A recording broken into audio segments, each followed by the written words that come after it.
Ram Ram Sarvebhyaha. Welcome to learning to chant Sriman Narayaniyam, class 64. We will start with revision of 34th Dashakam. Gurureva gatir gurumeva bhaje, gurunaiva sahasmi namo gurave, na guroh paramam shishurasmi guroho, matirasti gurau mama pahi guro, Shrikanto matulo yasya janani sarvamangala, Janaka Shankaro Devastam Vande Gunjarananam Pitambaram Karavirajita Shankha Chakra Kaumodaki Sarasijam Karuna Samudram Radha Sahaya Mati Sundara Mandahasam Vatalage Shamanisham Hridi Bhavayami. Start the revision. Who is revising? Is it Amokha? Are you here? Okay. Yes, I think Arjun is here. Amokha, you just begin first two shlokas, then Arjun will take over from third shloka.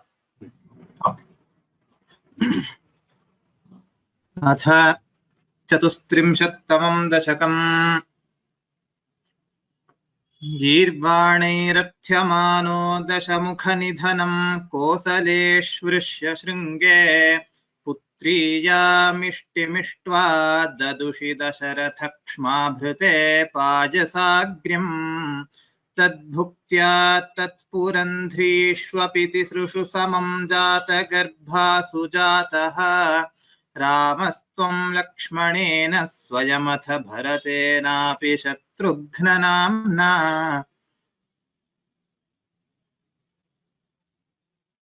कोदण्डी कौशिकस्य क्रतुवरमवितुं लक्ष्मणेनानुजातः यातो भूस्तातवाचा मुनिकथितमनुद्वन्द्वशान्ताध्वखेदः नृणान्त्राणाजबाणैर्मुनिवचनबलात्ताटकां पाटयित्वा लब्ध्वास्मादस्त्रजालं मुनिवनमगमो देवसिद्धाश्रमाख्यम्.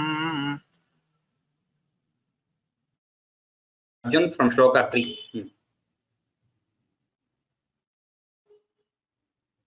Maricam dravayitva makhashirasi sharairanyarakşamsi nighnan kalyam kurvannahalyam pathipadarajasa prapya vaidehageham bhindanashchandrachudam dhanuravanisutamindirameva labdhva राज्यं प्रातिष्ठथास्त्वं त्रिभिरपि च समं भ्रातृवैरैः सदारैः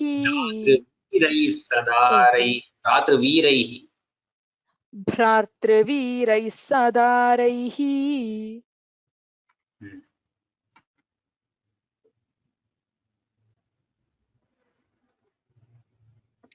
आरुन्धाने रुषान्धे भृगुकुलतिलके संक्रमय्यस्वतेजः याते यातोऽस्य योध्यां सुखमिह निवसङ्कान्तया कान्तमूर्ते शत्रुघ्नेनैकदाथो गतवति भरते मातुलस्याधिवासम् तातारब्धोऽभिषेकस्तव किल विहतः केकया धीशपुत्र्या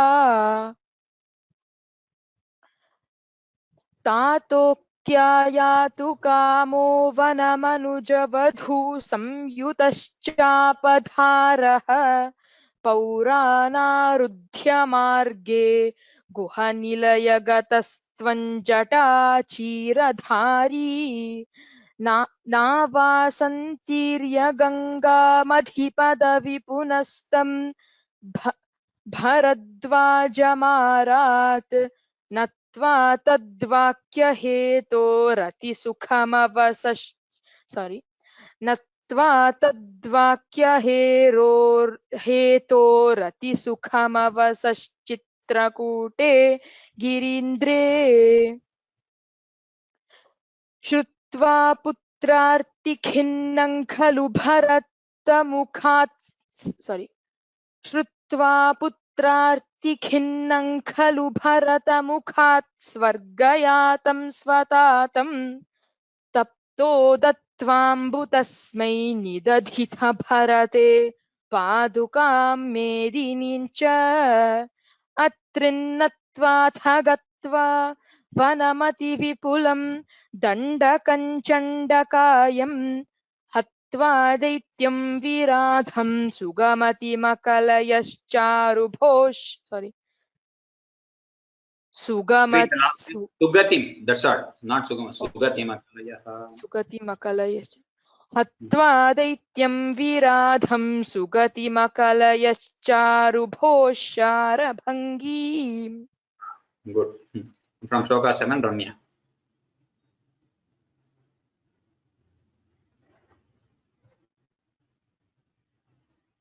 Ramya.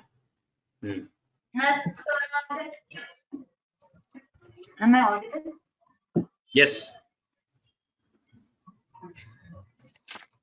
नत्वागस्त्यं समस्वाशरणिकरसपत्वाकृतिं तापसेभ्यः प्रत्यश्रौषि प्रियैषि तदनुचमुनिना वैष्णवे दिव्यचापे ब्रह्मास्त्रे चापि दत्ते पथिति सुहृदं ईक्ष्य भूयो जटायुं मोदातकान्ते परिरमसि पुरा पञ्चकट्यां वधूट्या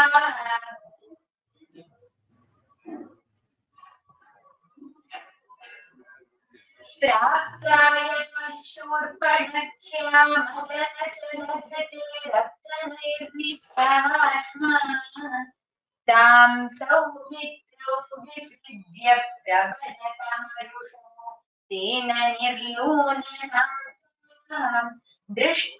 दृष्ट्वैनां दृष्टचित्तं फलमभिपतितं दूषणं च त्रिमूर्धम् व्याहिंसीराशरानप्ययुतसमधिकां सक्षणा रक्षतोष्णा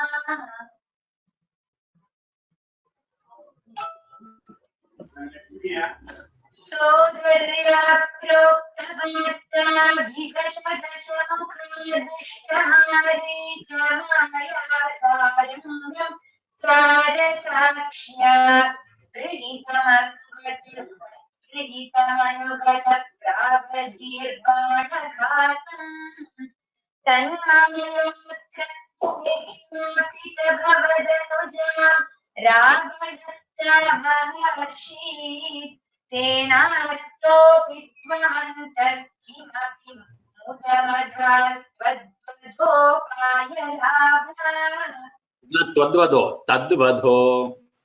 Tadvado. तद्वधोपायलाभात् भूयस्तन्दीं विचिन्वन्नहृत दशमुखस्त्वद्वधूं मद्वधेनेत्युक्त्वा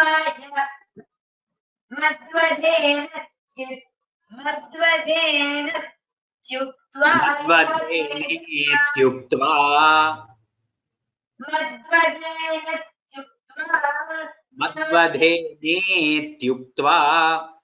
There's ekara there. Madvadhenetyuktva.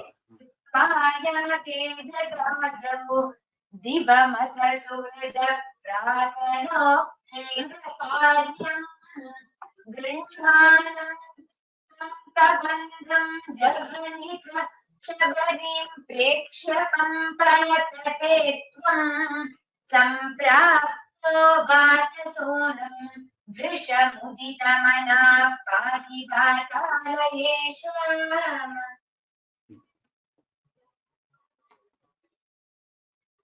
इति श्रीमन्नारायणीये श्रीरामावतारं नाम चतुस्त्रिंशतितमं दशकं समाप्तम् नारायणो हि बहुलो भगवन् नमस्ते। Good. Okay. Now we'll begin Panchatrimshat, which is also Rama Avatar only. Same meter, same way it continues. The story just continues from Kishkindha Kanda. From now on, from 29 itself, we have been saying this. I'm just talking about the name of the Dashakam. We're saying Atha Ekonatrimshati Tamam, and then Trimshati Tamam, Ekatrimshati, and so on. That is not grammatically very sound. So from now on, we will say Panchatrimshat Tamam. So from 29 itself, it has to be changed. Even in the memorization test, many of you have memorized. Just simple. Panchatrimshati, this T is not there. It just changes to Trimshat Tamam. I think I have recorded it like that in the last classes full Dashakam recording. I have recorded it correctly. So it is just double takara here. Panchatrimshat Tamam. That's all. So this ikara goes away, and you get Panchatrimshat Tamam. Panchatrimshat. So starting from 29, it becomes Ekonatrimshat Tamam. Both at the beginning, at the end. Atha Ekonatrimshat Tamam Dashakam, Trimshat Tamam Dashakam Samaptam, Ekatrimshat, Dvatrimshat, and so on. Okay, Trayastrimshat, Chatustrimshat, Panchatrimshat.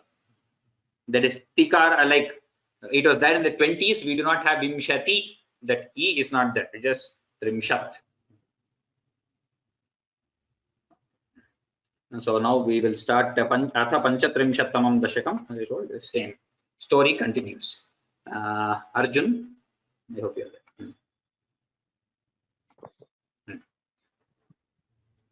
Nitaha. Nitaha, Nitaha, Sugriva Maitrim. Sugriva Maitrim, Sugriva Maitrim, Tadanu. Tadanu, Tadanu, Hanumata. Hanumata, Hanumata, Dundubhe. Dundubhehe, Dundubhehe, Kayamuchaihi. Kayamuchaihi, Kayamuchaihi, Kshitva. Kriptva, Kriptva, Angusthena. Angusthena, Angusthena, Bhuyaha. Bhuyaha, Bhuyaha, Luluvitha. Luluvitha, Luluvitha, Yugapate. Yugapat, Yugapat, Patrina. Patrina, Patrina, Saptasalan. Saptasalan, Saptasalan, Hatva. Hatva, Hatva, Sugriva Ghata. Sugriva Ghata, Sugriva Ghata, Udyatam. Udyatam, Udyatam, Atulabalam. Atulabalam, Atulabalam, Valinam. Valinam, Valinam, Vyajavritya. Vyajavritya, Vyajavritya, Varshavelam. Varshavelam, Varshavelam, Anaishihi. Anaishihi, Anaishihi, Viraha Taralitaha. Viraha Taralitaha, Viraha Taralitaha, Tvam. Tvam, Tvam, Matangashramante. Matangashramante, Matangashramante, Nita Sugriva Maitrim.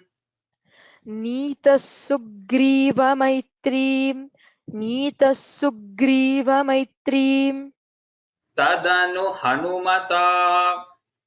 Tadanu Hanumata, Tadanu Hanumata, दुन्दुभेः दुन्दुभेः दुन्दुभेः कायमुच्चैः कायमुच्चैः कायमुच्चैः क्षिप्त्वाङ्गुष्ठेन क्षिप्त्वाङ्गुष्ठेन क्षिप्त्वाङ्गुष्ठेन भूयो लुलुविथ भूयो लुलुविथ भूयो लुलुविथ युगपत्पत्रिणा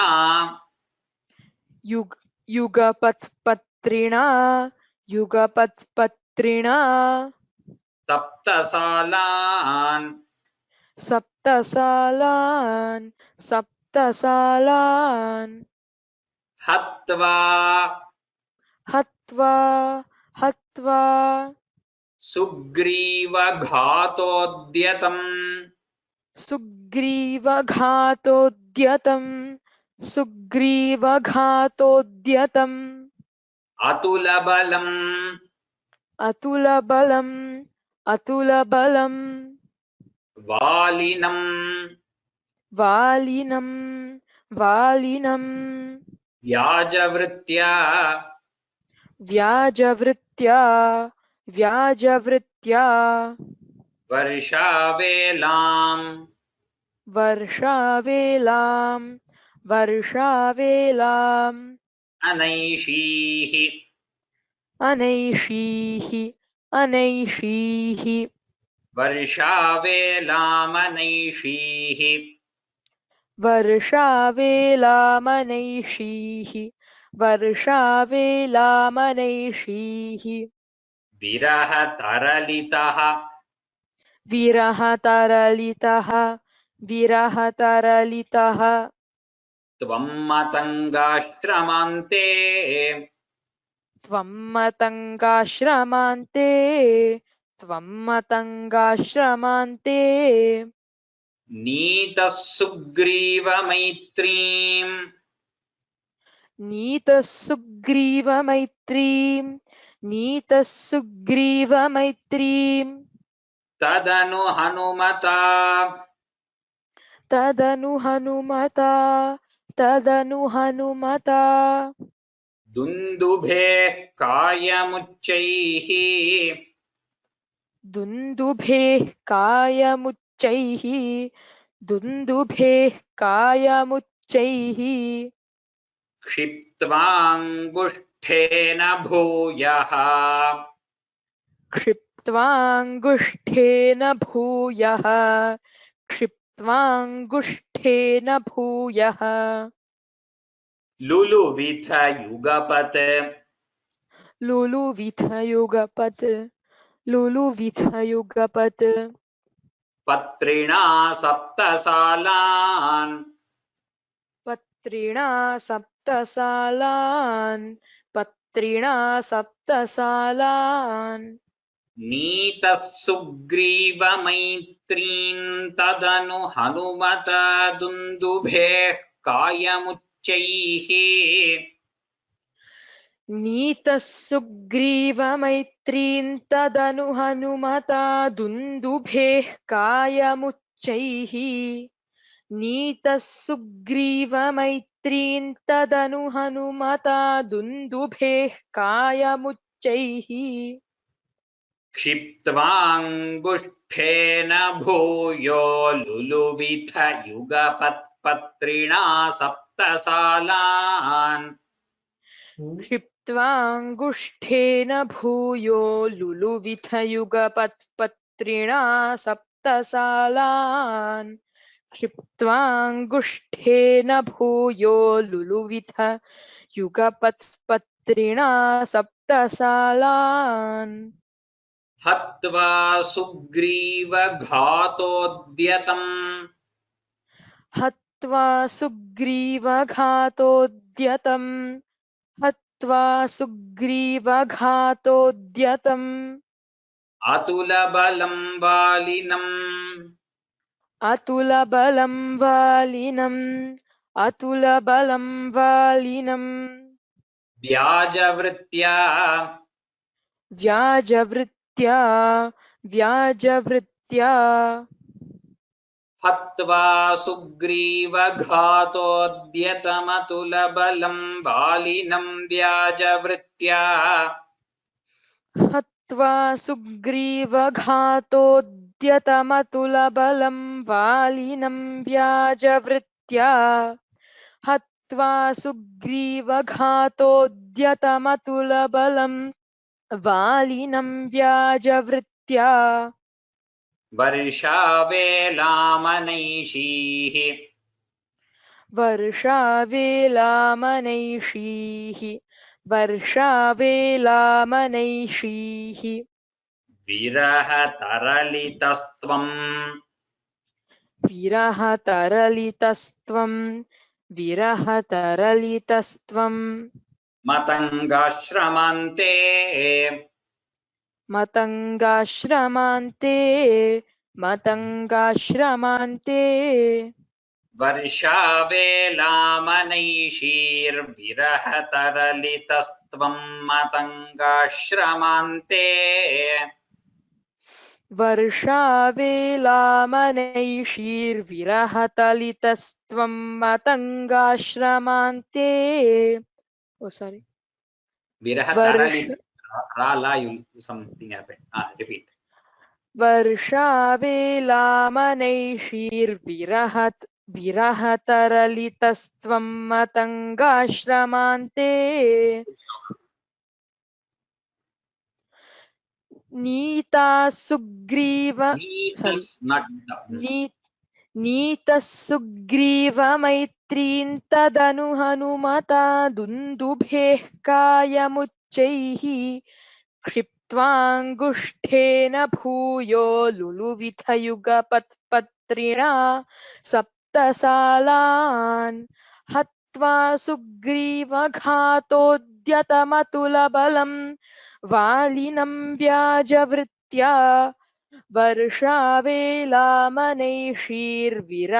विरहतरलितस्त्वं मतङ्गाश्रमान्ते very good.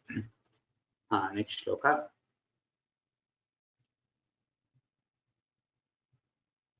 Who's saying this? The Sragdhara meter might look very long. It is the longest meter that is being used in Narayaniyam. But it is quite easy to memorize. You need not get memorize or even read. When we split it as 7/7 and you tell in the particular raga, it is quite easy. And also, if you kind of understand, most of us know the story of Ramayana and many other things. So that to these two dashakams, you might be familiar with many words, and so it is going to be quite simple if you just split it at that pace and learn it. Though the meter looks very big, it is not going to be very difficult to either memorize or even getting into Parayana mode with some kind of fluency. Only the words look difficult. That's all. On the whole, it is quite simple, these two dashakams. Okay. Shloka 2. Sugrivena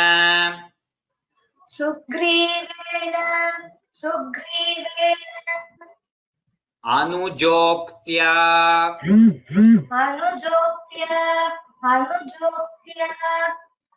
Sabhayam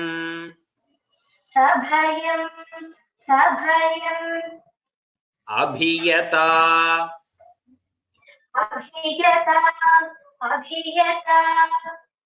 Vyuhitam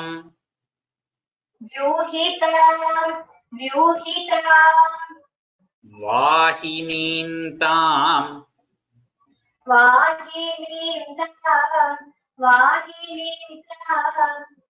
Rikshanam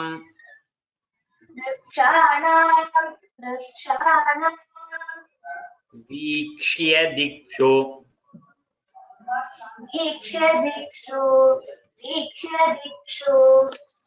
Drutamata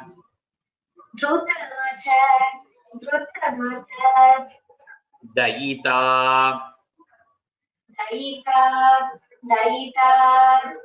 Marganaya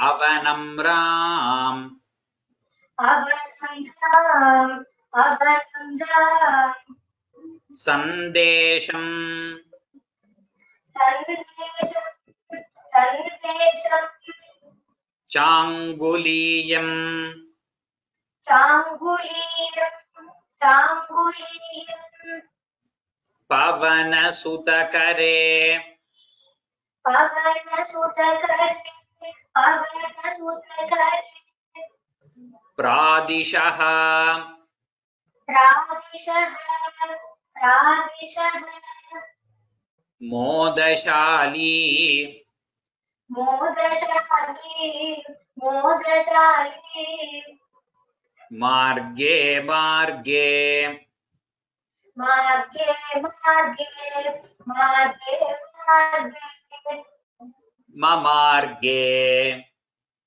ममार्गे ममार्गे कपिभिः कपिभिः कपिभिः अपि तदा अपि तदा त्वत्प्रिया त्वत्प्रिया त्वत्प्रिया सप्रयासैः सप्रयासैः सप्रयासैः सुग्रीवेण सुग्रीवेण सुग्रीवेण अनुजोक्त्या अनुजोक्त्या अनुजोक्त्या सुग्रीवेणानुजोक्त्या सुग्रीवेणानुजोक्त्या सुग्रीवेणानुजोक्त्या सभयमभियता सभयमभियता सभयमभियता व्यूहिताम् व्यूहिता व्यूहिता वाहिनीन्ताम् वाहिनीताम् वाहिनीताम् व्यूहिताम् वाहिनीन्ताम् व्यूहिताम् वाहिनीताम् व्यूहिताम् वाहिनीताम् ऋक्षाणाम् वीक्ष्य वृक्षाणां वीक्ष्य दिक्षु द्रुतमथ दिक्षु द्रुतमथ दयिता दयिता दयिता मार्गणाय मार्गणाय मार्गणाय अवनम्राम् अवनम्राम् दयिता मार्गणायावनम्राम् दयिता मार्गणाय अवनम्राम् दयिता मार्गणाय अवनम्राम् सन्देशं चाङ्गुलीयम् सन्देशं चाङ्गुलीयम् सन्देशं चाङ्गुलीयम् पवनसुतकरे पवनसुतकरे पवनसुतकरे प्रादिशो मोदशाली राधिशो मोदशाली राधिशो मोदशाली मार्गे मार्गे ममार्गे मार्गे मार्गे मार्गे मार्गे मार्गे कपिभिरपि तदा कपिभिरपि तदा कपिभिरपि तदा त्वत्प्रिया सप्रयासैः त्वत्प्रिया सत्रयासैः त्वत्प्रिया सत्रयासैः सुग्रीवेणानुजोक्त्या सुग्रीवेणानुजोक्त्या सुग्रीवेणानुजोक्त्या सभयमभियता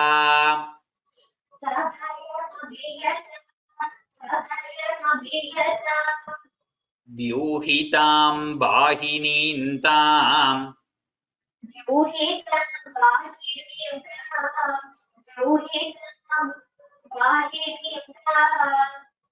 सुग्रीवेणानुजोक्त्या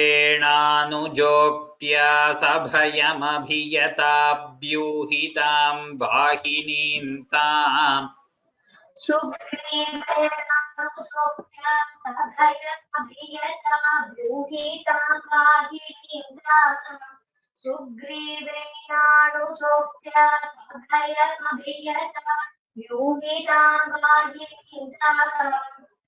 ऋक्षाणां वीक्ष्य दिक्षु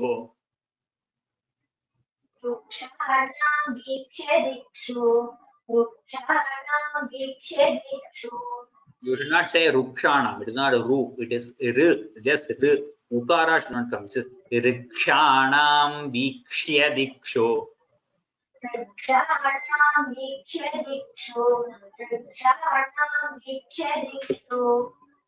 Drutamath dayita.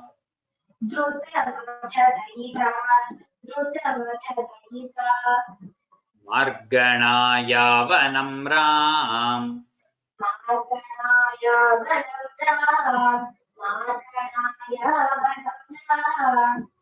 Rikshanam vikshya dikshu drutamath dayita marganaya vanam ram.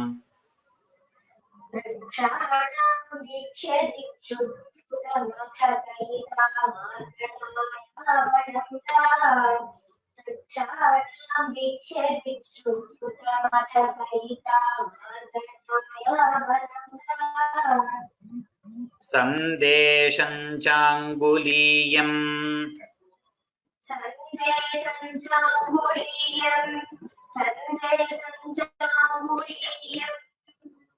Pavana sutakare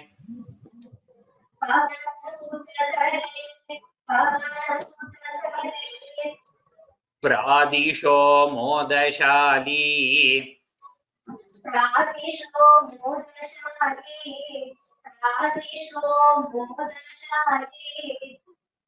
Sandesham changuliyam pavana sutakare pradisho modashali Sandeshanchanguliyam pavana sutakare pradisho modashali Sandeshanchanguliyam pavana sutakare pradisho modashali Marge marge mamarge Marge marge mamarge Marge marge mamarge Kapibhirapi tada Kapibhirapi tada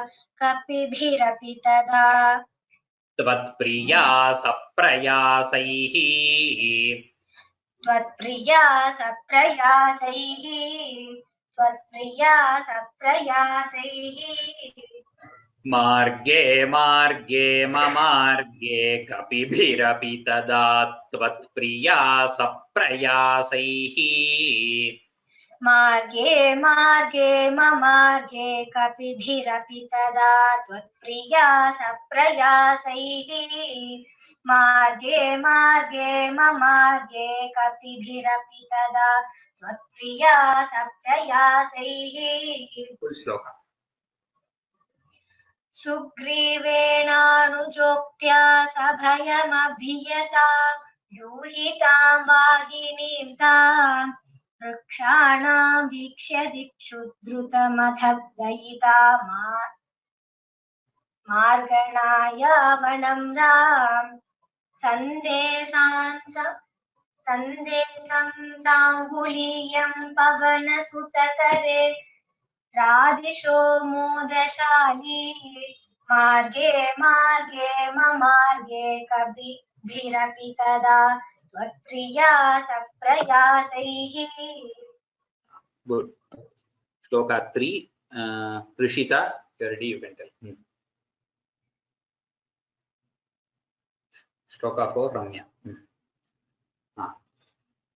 Twadvarta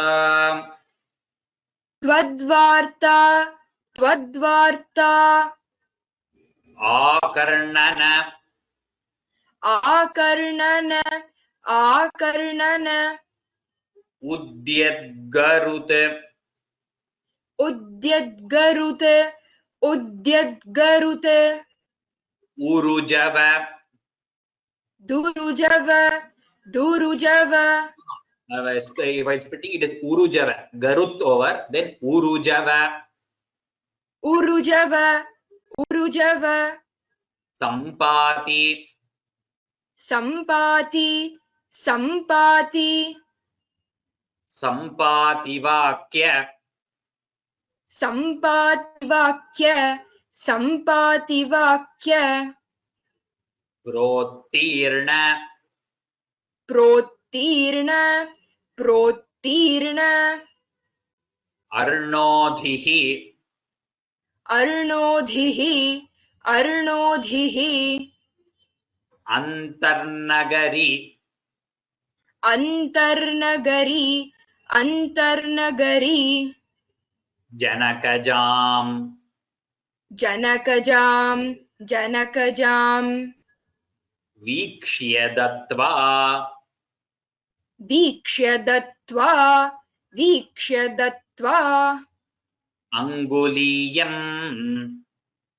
अङ्गुलीयम् अङ्गुलीयम् Prakshudya प्रक्षुद्य प्रक्षुद्य Udyanam उद्यानम् उद्यानम् Akshakshapana अक्षक्षपण अक्षक्षपण Chanaranaha चनरणः चनरणः Sodhabandhaha सोढबन्धः सोढबन्धः Dashasyam दशास्यं दशास्यं Drishtva Plushtva cha दृष्ट्वा प्लुष्ट्वा च दृष्ट्वा प्लुष्ट्वा च Lankam लङ्कां लङ्कां Jhatiti saha झटिति सः झटिति सः Hanuman Hanuman Hanuman Mauliratnam मौलिरत्नं मौलिरत्नं Dadaute ददौते ददौते. This is the most difficult shloka of these 20 in these two dashakams, the most tongue twister. Difficult in a sense, it's a little different kind of things. Twadvarta त्वद्वार्ता त्वद्वार्ता Akarnana आकर्णन आकर्णन Twadvartakarnana त्वद्वार्ताकर्णन त्वद्वार्ताकर्णन Udyadgarute उद्यद्गरुते उद्यद्गरुते Urujava Sampati उरुजव Sampati उरुजव Sampati Udyadgarudurujava Sampati उद्यद्गरुदुरुजव Sampati उद्यद्गरुदुरुजव Sampati Sampativakya सम्पातिवाक्य सम्पातिवाक्य Prottirna प्रोत्तीर्ण प्रोत्तीर्ण Arnodhihi अर्णोधिः अर्णोधिः Antarnagari अन्तर्नगरी अन्तर्नगरी Prottirnarnodhihi प्रोत्तीर्णार्णोधिः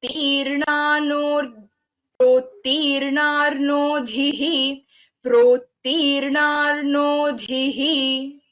अर्णोधिरन्तर्नगरी अर्णोधिरन्तर्नगरी अर्णोधिरन्तर्नगरी जनकजां वीक्ष्य जनकजां वीक्ष्य दत्वाङ्गुलीयम् दत्वाङ्गुलीयम् प्रक्षुद्य प्रक्षुद्य उद्यानम् उद्यानम् प्रक्षुद्योद्यानम्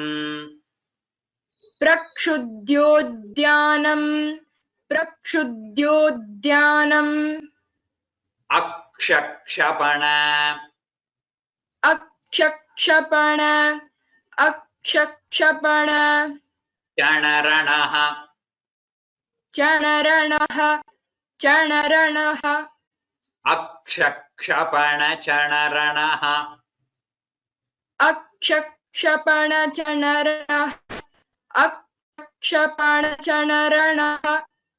सोढबन्धो दशास्यम्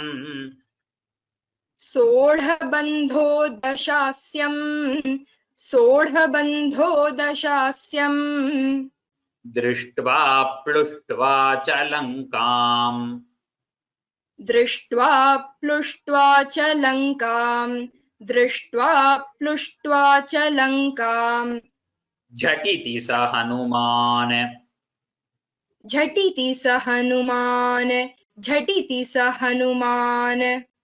मौलिरत्नं ददौ ते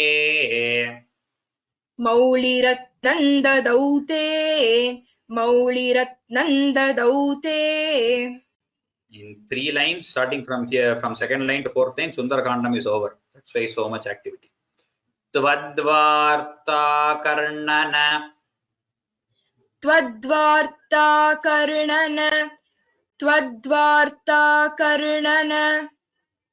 उद्यद्गरुदुरुजव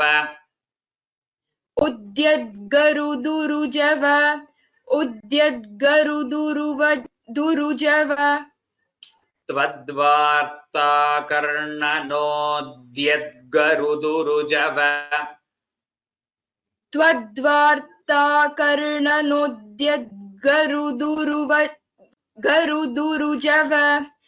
त्वद्वार्ताकर्णनोद्यद्गरुदुरुजव सम्पाति सम्पाति वाक्य प्रोत्तीर्णार्णोधिः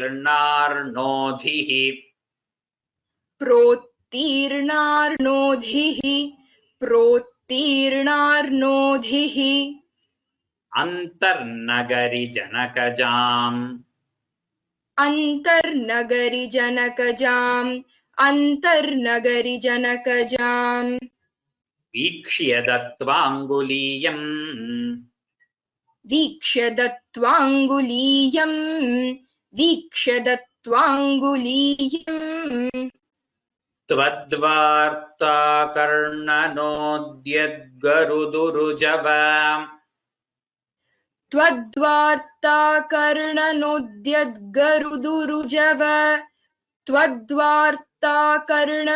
त्वद्वार्ताकर्णनोद्यद्गरुदुरुजव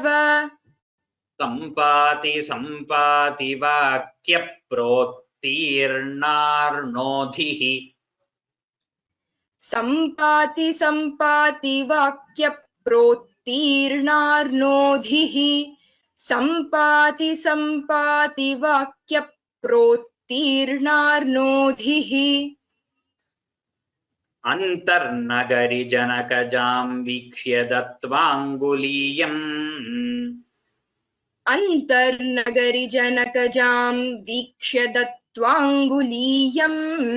अन्तर्नगरि जनकजां वीक्ष्य दत्वाङ्गुलीयम्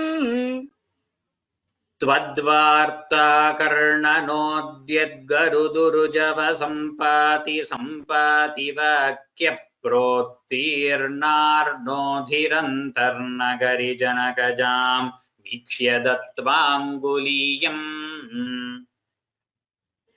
त्वद्वार्ता कर्णनोद्यद्गरुदुरुजव सम्पाति सम्पाति वाक्य प्रोत्तीर्णानोधिरन्तर्नगरि जनकजां वीक्ष्य दत्त्वाङ्गुलीयम् त्वद्वार्ता कर्णनोद्यद्गरुदुरुजव सम्पाति सम्पाति वाक्य प्रोत्तीर्णानोधिरन्तर्नगरि जनकजां वीक्ष्य दत्त्वाङ्गुलीयम्.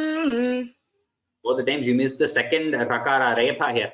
Protirnarnodhi, the second ra. Arnodhi, that ra. Repeat this from protirna. प्रोत्तीर्णार्णोधिरन्तर्नगरि जनकजां वीक्ष्य दत्त्वाङ्गुलीयम्. This one. Good. Sorry, correctly. Prakshudyoddyanam. प्रक्षुद्योद्यानम्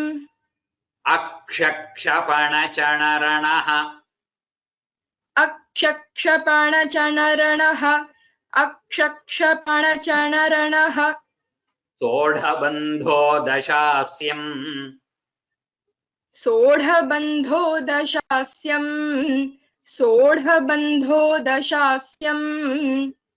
प्रक्षुद्योद्यानमक्षक्षपणचणरणः सोढबन्धो दशास्यम् प्रक्षुद्योद्यानमक्षक्षपणचणरणः सोढबन्धो दशास्यम् चणरणः सोढबन्धो प्रक्षुद्योद्यानमक्षक्षपणचणरणः सोढबन्धो दशास्यम् प्रक्षुद्योद्यानमक्षक्षपणचणरणः सोढबन्धो दशास्यम् दृष्ट्वा प्लुष्ट्वा च लङ्काम्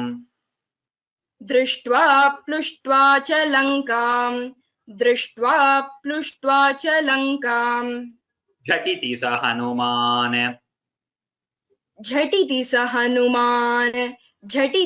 हनुमान् मौलिरत्नं ददौ ते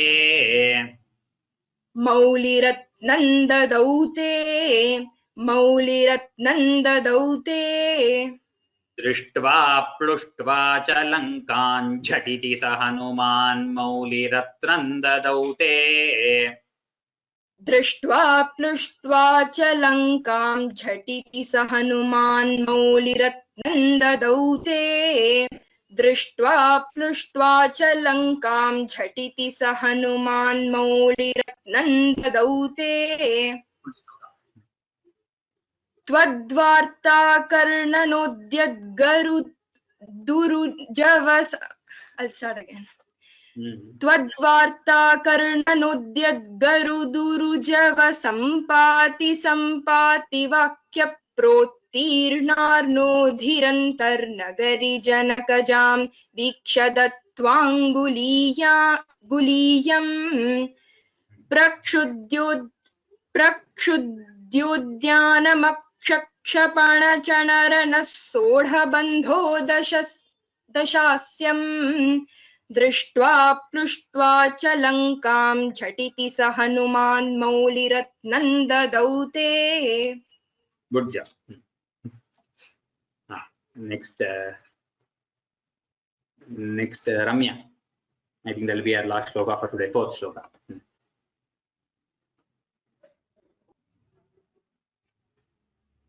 त्वं सुग्रीव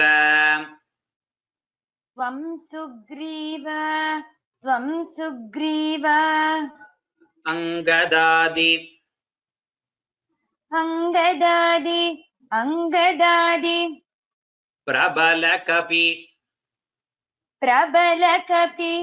प्रबलकपि चमूचक्र चमूचक्र चमूचक्र विक्रांत भूमि विक्रांत भूमि विक्रांत भूमि चक्रः चक्रः चक्रः अभिक्रम्य अभिक्रम्य अभिक्रम्य पारे जलधि पारे जलधि पारे जलधि निशिचरेन्द्र निशिचरेन्द्र निशिचरेन्द्र अनुज अनुज अनुज आश्रीयमाणः आश्रीयमाणः आश्रीयमाणः तत्प्रोक्तां तत्प्रोक्तां तत्प्रोक्तां शत्रुवार्तां शत्रुवार्तां शत्रुवार्तां रहसि निशमयन् रहसि निशमयन् रहसि निशमयन् प्रार्थना प्रार्थना प्रार्थना अपार्थ्यरोष अपार्थ्यरोष अपार्थ्यरोष प्रार्थनापार्थ्यरोष प्रार्थनापार्थ्यरोष प्रार्थनापार्थ्यरोष प्रास्ताग्नेय प्रास्ताग्नेय प्रास्ताग्नेय अस्त्रतेजः अस्त्रतेजः अस्त्रतेजः त्रसत् त्रसत् त्रसत् उदधिगिरा उदधिगिरा उदधिगिरा लब्धवान् लब्धवान् लब्धवान् मध्यमार्गम् मध्यमार्गम् मध्यमार्गम् त्वं सुग्रीवाङ्गदादि त्वं सुग्रीवाङ्गदादि त्वं सुग्रीवाङ्गदादि प्रबलकपिचमो प्रबलकपिचमो प्रबलकपिचमो चक्रविक्रान्त चक्रविक्रान्त चक्रविक्रान्त भूमिचक्रः भूमिचक्रः भूमिचक्रः अभिक्रम्य पारे जलधि अभिक्रम्य पारे जलधि अभिक्रम्य पारे जलधि निशिचरेन्द्रानुज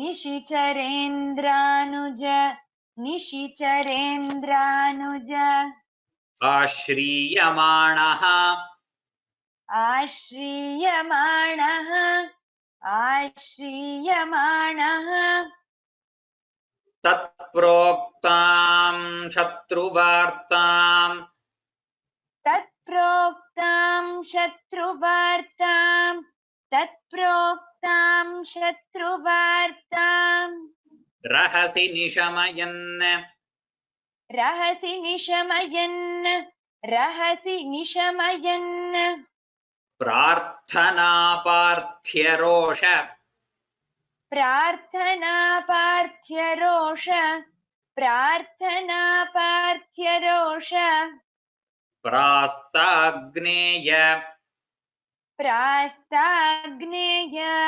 प्रास्ताग्नेय अस्त्रतेजः अस्त्रतेजः अस्त्रतेजः त्रसदुदधिगिरा त्रसदुदधिगिरा त्रसदुदधिगिरा प्रास्ताग्नेयास्त्रतेजस्त्रसत्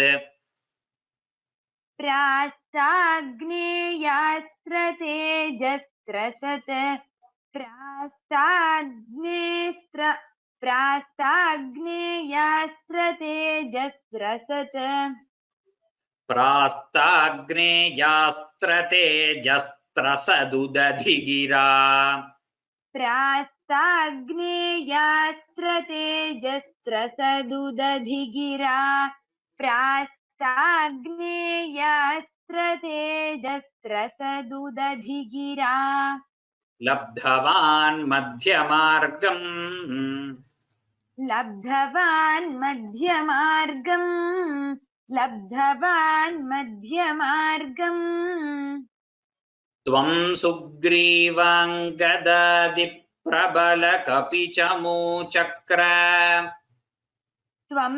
सुग्रीवाङ्गदादिप्रबलकपिचमूचक्र त्वं सुग्रीवाङ्गदादिप्रबलकपिचमूचक्र विक्रान्तभूमिचक्रोऽभिक्रम्य विक्रान्तभूमिचक्रोऽभिक्रम्य विक्रान्तभूमिचक्रोऽभिक्रम्य पारे जलधि पारे जलधि पारे जलधि निशिचरेन्द्रानुजाश्रीयमाणः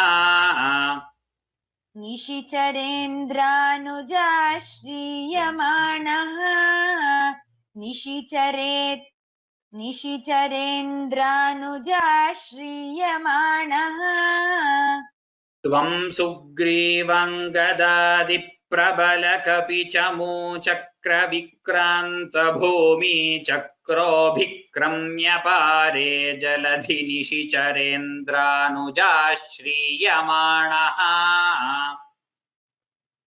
त्वं सुग्रीवाङ्गदादिप्रबलकपिचमूचक्रविक्रान्तभूमिचक्रोऽभिक्रम्य पारे जलधि निशिचरेन्द्रानुजाश्रीयमाणः त्वं सुग्रीवाङ्गदादिप्रबलकपिचमूचक्रविक्रान्तभूमिचक्रोऽभिक्रम्य पारे जलधि निशिचरेन्द्रानुजाश्रीयमाणः तत्प्रोक्तां शत्रुवार्तां रहसि निशमयन् तत्प्रोक्तां शत्रुवार्तां रहसि निशमयन् तत्प्रोक्तां शत्रुवार्तां रहसि निशमयन्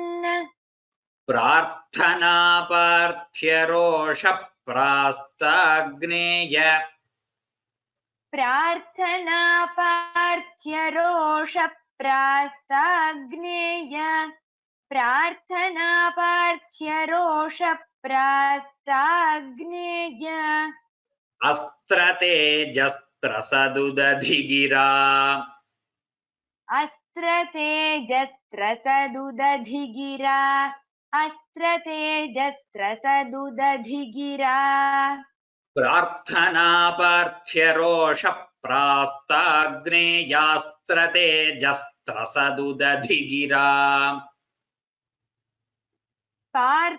पार्थ्यरोष Start from prarthana. Sorry, I couldn't hear. Start from prarthana parthya. प्रार्थना पार्थ्यरोष प्रास्ताग्नेयास्त्रतेजस्त्रसदुदधिगिरा प्रार्थना पार्थ्यरोष प्रास्ताग्नेयास्त्रतेजस्त्रसदुदधिगिरा लब्धवान् मध्यमार्गम् लब्धवान् मध्यमार्गम् लब्धवान् मध्यमार्गम् तत्प्रोक्तां शत्रुवार्तां रहसि निशमयन् प्रार्थनापार्थ्यरोषप्रास्ताग्नेयास्त्रतेजस्त्रसदुदधिगिरा लब्धवान् मध्यमार्गम् तत्प्रोक्तां शत्रुवार्तां रहसि निशमयन् प्रार्थनापार्थ्यरोषप्रास्ताग्नेयास्त्रतेजस्त्रसदुदधिगिरा लब्धवान् मध्यमार्गम् तत्प्रोक्तां शत्रुवार्तां रहसि निशमयन् प्रार्थनापार्थ्यरोषप्रास्ताग्नेयास्त्रतेजस्त्रसदुदधिगिरा लब्धवान् मध्यमार्गम्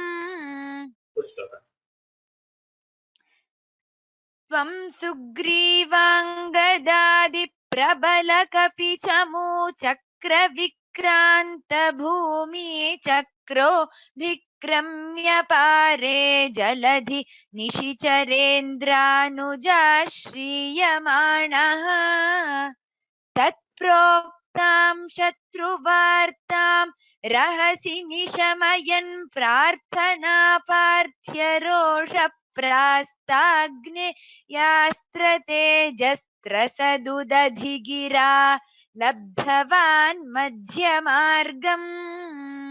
Good. So we completed only 4 slokas today. And we started a little late. Many of you, none of you would have received mails today. Even I didn't get my organizer mail. That was because there was some, it was not scheduled or something. There's some technical issue. I think Amoga had put a message. You will get, we will resolve it next week. You will get the mails. So it was not because no class was there. It was not scheduled or something. So if class is not there, I will announce in the previous class, or I will send a separate mail regarding that. So do not worry, class will always be there until informed otherwise. So I will repeat these 4 shlokas, then you can ask your doubts.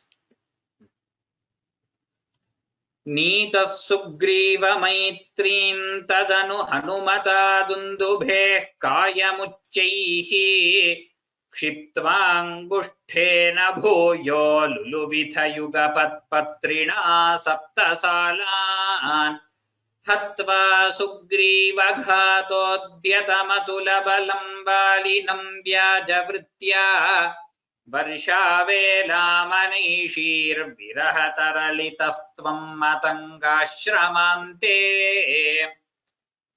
Sugrivenanujoktiya sabhayam abhiyata vyuhitam vahinintam Rikshanam vikshya dikshudrutamachadayita marganaya vanamram Sandesham janguliyam pavanasutakare pradisho modashali Marge marge mamarge kapibhirapitadatvat priya saprayasaihi Tvadvarta karnanodyadgarudurujava sampati vaktya prottirnarnodhirantarnagari janakajam vikshya dattvanguliyam prakshudyodyanamakshakshapanacanaranas sodhabandho dashasyam Drishtva pluštva chalankan jhatiti sahanuman mauliratandadaute Tvam sugrivangadadi prabala kapichamo chakra vikranta bhumi chakrobhikramya pare jaladhi nishicharendranujaashriyamanaha Tatproktam shatruvartam rahasi nishamayyan prarthanaparthyaroshapprastagnyastratejasavigira labdhavan madhyamargam. That's it. You can ask questions. You can raise your hands to ask questions.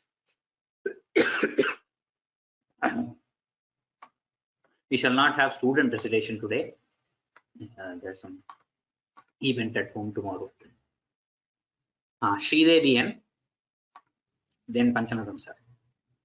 Sridevian, you can unmute yourself and speak. Yes.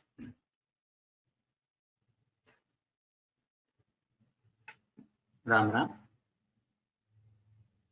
I'll just see the other questions that people have typed out. That's what. I did not get the mail. Many of you have not got the mail. Rather, none of us have got the mail.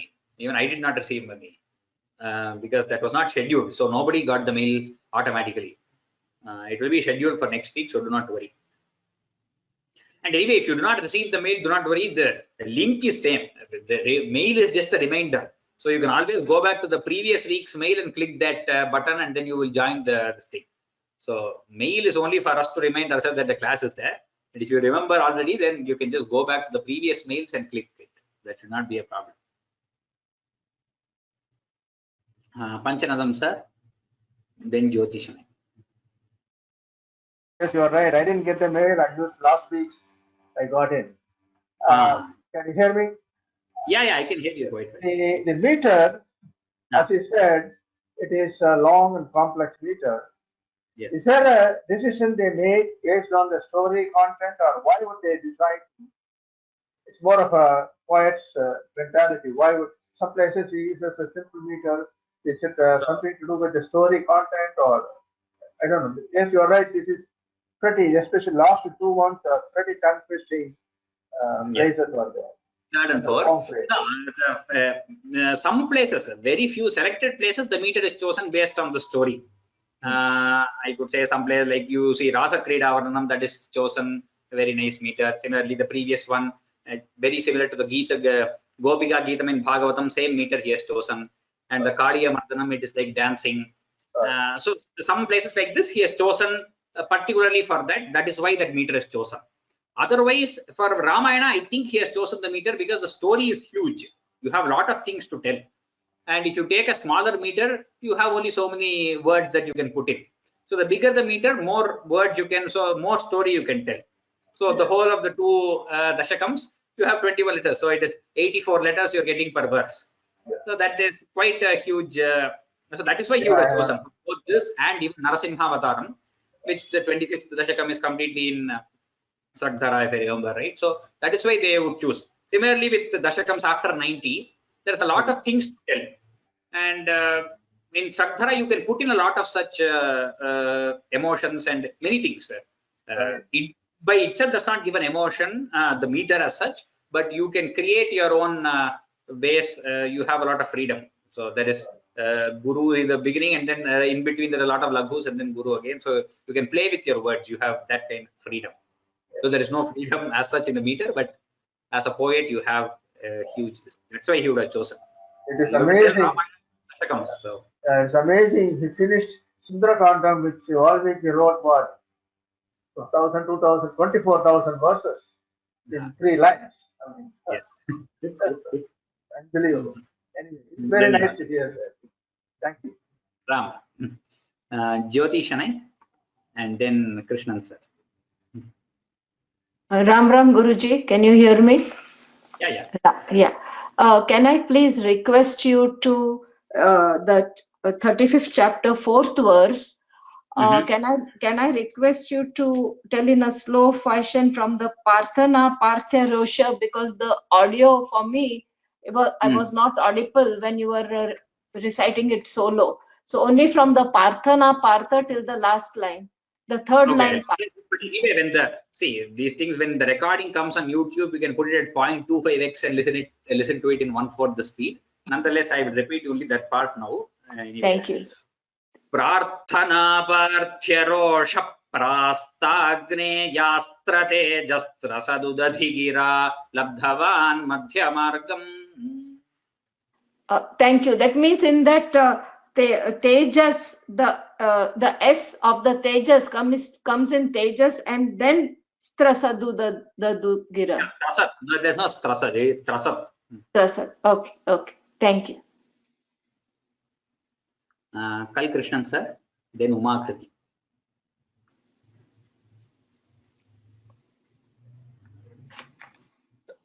Good morning. Good morning. I hope all is well. Wonderful. And I've been listening to your teaching and recordings quite a bit. and we are always in wonderment of the difficulty of pronouncing these lines and the various meters, while we forget the man who wrote it. I mean, this guy must be an absolute phenomenal expert in the language and the grammar and the poetic metrics, and I mean, it's just amazing. Yeah, there is no doubt about that. So he is from the school of, his teacher is Achyuta Pisharadi, Narayana Bhattatri's teacher, whose teacher a couple of these things ago is Neelakantha Nambudari, who was one of the foremost mathematicians in the Kerala School of Mathematics, who invented the infinite series. They were the first people to go for limits and infinite series and so on. So it is about 3 generations or 4 generations before Bhattatri. So he comes from the same school. So they are a lot of mathematically oriented. And the Vyakarana, he has written this grantha called Prakriya Sarvaswam also, which is a totally different Prakriya for Vyakarana.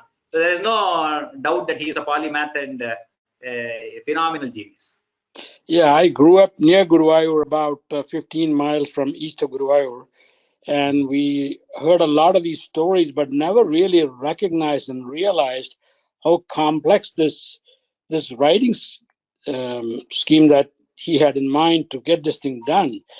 And I just don't know whether he just comes to him automatically, or he just have to go back and revise and rewrite each line. And I assume that poets are able to just simply gurge it out. It comes right out of them. Yeah. For poets, it's a different. They are poets for a reason. It just comes by whichever language it is, whether English or any language for that matter. Poets have a different capability altogether. It does take some effort also, but poets have the divine grace to do that. Yeah, it's a God's gift. But I got one other point, and then I'll hang up. Sure. On 34.1, if you can put that thing up. 34.1, yes. Right.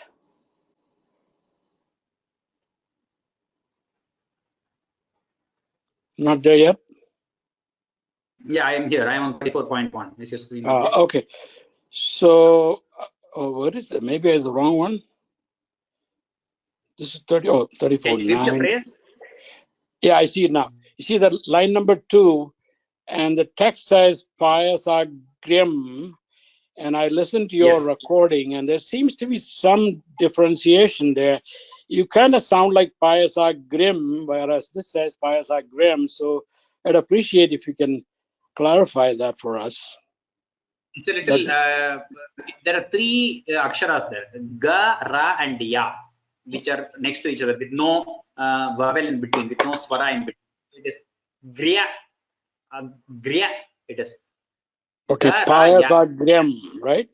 Yeah, yes. Okay, so the text is written correctly. Maybe my hearing is going. I don't know. Maybe, no, slightly by telling each time it might be a little off, but the text is correct. Yeah, I really appreciate it. In fact, I was listening to some of the other teaching of the chanting by Brenda. Man, she is phenomenal as well. I'm just listening now to her Suprabhadam. She's got that beautiful musical voice, that gift, just like the poetic gift. It's just amazing. So do you. So do you. So you guys are like the gems of Vyoma. It's beautiful. So please keep up the good work. Don't ever be tired of this. Absolutely. She is excellent. She has a lot of recordings to her credit. And yeah, it's beautiful. I mean, it's just phenomenal. It's absolutely gorgeous. Her raga is just, I mean, the way her voice comes out is just unparalleled. I mean, in my view, anyhow. Yeah, absolutely. So, there's no doubt. I appreciate everything you guys do. Thank you very much. Let's keep up the great culture. Sure. Thank you. Just a discussion with both Krishnan Mahodaya and Swaminathan Mahodaya. The last sloka of Narayaniyam has the last phrase, which says Ayurarogya Saukhyam. That's how the last 100th Dashakam last phrase ends.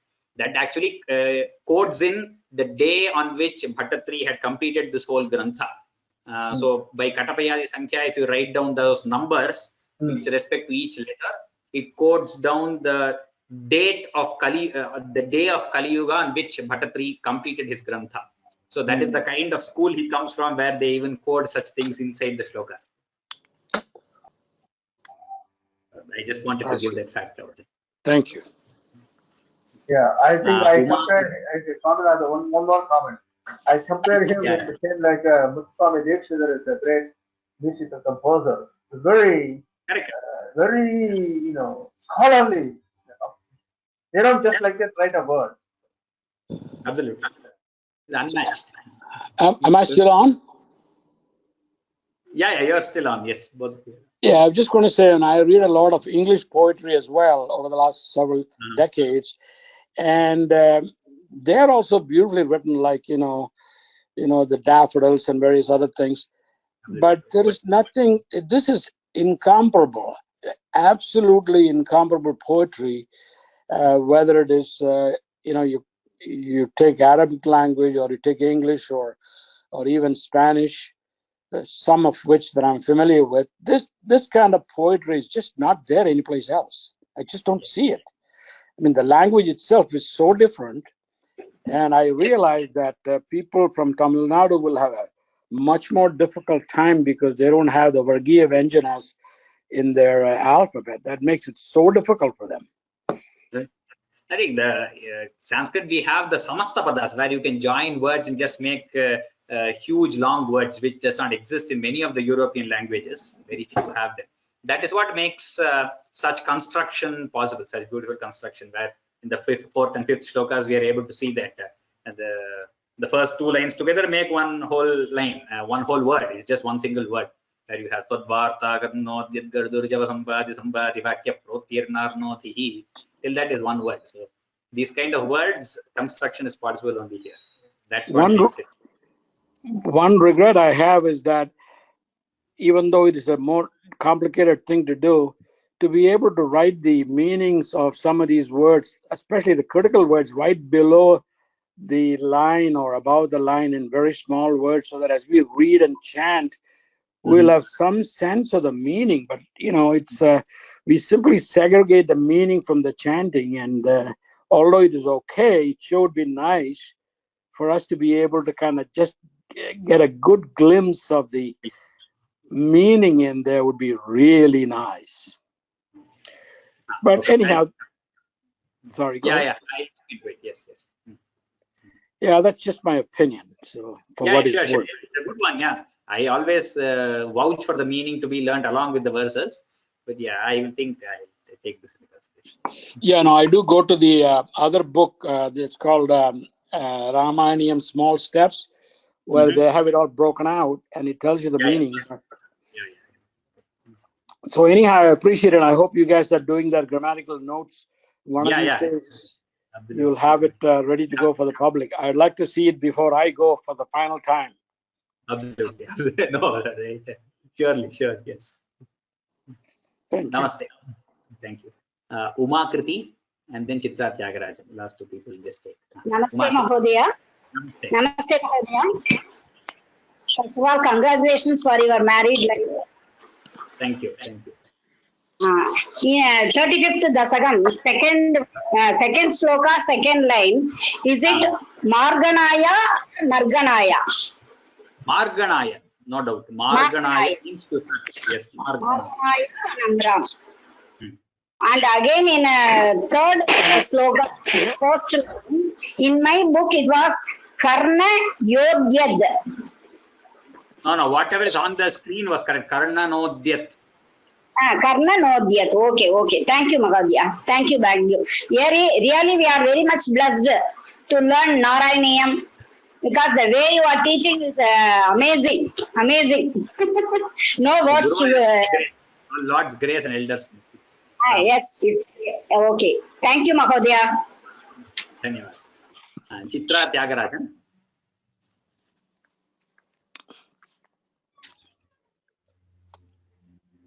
Chitra Tyagarajan, you have anything to say? You're unmuted. Ram. I can see you're unmuted, but I can't hear you.